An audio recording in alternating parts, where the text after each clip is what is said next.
쿠팡 대표 헤럴 로저스의 전례 없는 보상안이다라는 발언에 대한 평가, 모 의원님 먼저 좀 들어볼게요. 전례 없는 보상이 아니라 전례 없는 오만이라고 생각을 합니다. 해럴드 로저스, 예. 당신의 정보를 만약에 제가 알고 있다면 저렇게 저런 태도를 가질 수 있을까 싶습니다. 기본적으로 보상이라는 것은 네. 본인들이 어떤 책임을 지겠다라는 하나의 그 자세에서부터 시작하는 거라고 보이는데 이 자세부터가 틀려 먹었습니다. 특히 트래블이나 알럭스 이런 사이트는 뭐 여행 사이트, 명품 사이트입니다. 이런 사이트에서 재구매를 강요하는 것 자체가 어떻게 보상이 될 수 있겠습니까? 그리고 뭐 그렇게 해서 본인들이 추산한 게 1인당 한 5만 원 정도인데 제 개인 정보가 그리고 우리 앵커님의 개인 정보가 5만 원 정도밖에 안 되나 봅니다.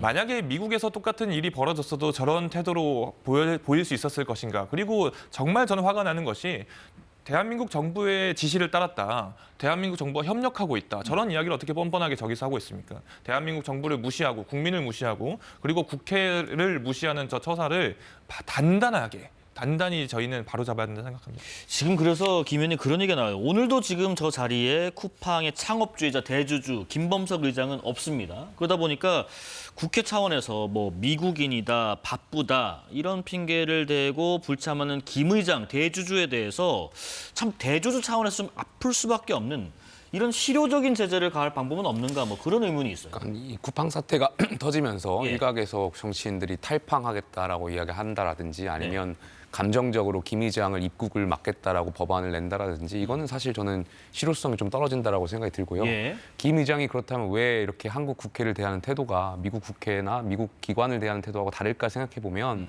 결과적으로 한국과 관련해서 이 미국과 비교해 보면 관련 제재 법안이 또 손배라든지 이런 것들이 좀 부족한 거, 적은 거 아닌가 싶은 생각이 있습니다. 네. 미국 같은 경우는 징벌적 손해배상에 대해서 굉장히 과하게 엄하게 처벌하고 있기 때문에 이러한 관련 법안들을 좀 개정을 해서 쿠팡이 실제로 정보 유출에 대한 어떤 징벌적 손해배상을 법적으로 만들어 놓는 것이 보다 더 쿠팡에 실효적으로 저희가 좀 어떤 그런 걸 가할 수 있는 네. 아니지 않을까 생각이 듭니다. 혹시 모 의원님께서도 좀 아이디어 차원에서 이런 실효적인 제재 방안 좀 강구하시는 부분이 있으실까요? 기본적으로 얼만큼의 피해를 입었는지에 대해서 정확하게 산출하는 과정부터 스스로 보여야 된다 생각을 해요. 근데 자체적으로 내놓은 것이 사실 5만 원어치 네. 유출했다라는 거 아니겠어요? 이제 그 자세부터 바로 잡으면서 산출액 자체를 다시 잡아야 된다는 생각을 하고요. 근데 저는 이미 많은 물들이 엎질러졌다고 생각을 합니다. 예전에 다른 업종에서도 네. 이 대한민국 정부와 국민을 무시하고 여러 가지 일 하다가 그 대안이 찾아짐으로써 대한민국을 떠나야 하는 기업들이 많았고 산업 분야가 꽤 있었습니다. 네, 그런 지점을 할 수 있는 나라가 우리나라입니다.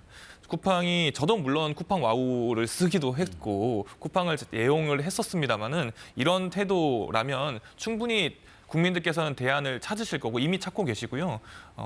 빈대 잡으려다가 초가상간 다 태운다고 이렇게 안일하게 대응하다가는 쿠팡이라는 기업 자체가 대한민국에서 떠나야 될지도 모른다라는 걸 강력하게 경고하는 바입니다. 한 가지만 짧게 더 보겠습니다. 지금 이렇게 쿠팡 사태 관련해서 짚어볼 부분이 참 많고 갈 길도 먼데 오늘은요. 이 청문회장에서 동시통역기를 쓸 건지 통역사를 둘 건지 이거 가지고도 쿠팡하고 신경전이 있었다고 합니다. 보겠습니다. 동시통역기 빨리 차십시오. 지금 저 통역사께서 정확하게 저희 의원님들의 질의를 전달하는 것에 대한 문제제기가 들어왔습니다. 그래서 말씀드렸고요. 지난번에는 정말 그렇게 윤색해서 통역하시면 gon란합니다. 저는 제 통역사를 사용하겠습니다. 감사합니다. 저는 제 통역사의 대동을 허락을 받았고 제 통역사는 유능하다고 생각합니다. 우리 국회가 동시 통역 시스템을 통해서 우리의 의사를 전달하기로 결정했습니다. 이건 본인의 의사와 무관하게 따라야 될 의무예요. 이것은 정상적이지 않습니다. 저는 이에 이의 제기를 하고 싶습니다. 지금 이 상황은 김 의원님 어떻게 보고 계신 건가요? 오만하다라고 생각이 들어요. 예. 근데 실제로 이제 저렇게 청문회라든지 상임위를 하면 7분, 5분, 3분으로 이제 보통 하거든요. 네네. 근데 7분 정도 의원들이 질의하고 답변하는 과정이 굉장히 짧은데 실제로 거기다 통역까지 이루어지면 그 7분이라는 시간 안에 이 청문위원들이 제대로 된 검증을 할 수가 없거든요. 그래서 아마 의원들 입장에서는 당연히 동시 통역을 말씀할 수밖에 없고요. 사실 그렇게 룰을 정했으면 예. 이 피감은 아니지만 어쨌든 이 증인으로 나온 분들은 따라 주셔야 되거든요. 근데 그럼에도 불구하고 본인 통역사를 굳이 쓰겠다라는 것은 여태까지 보여준 쿠팡의 일관된 어떤 한국 국회를 무시하는, 국민을 무시하는 태도가 녹아 있는 거 아닌가, 굉장히 괘씸하다라고 생각이 듭니다. 본인 통역사를 쓰는 것과 통역을 활용하는 것은 뭐 전달하는 데서 좀 차이가 있나 봅니다. 분명히 차이가 있죠. 예. 저도 통역을 뭐 활용을 해서 여러 외국 정치인들과 대화를 해봤는데요. 예.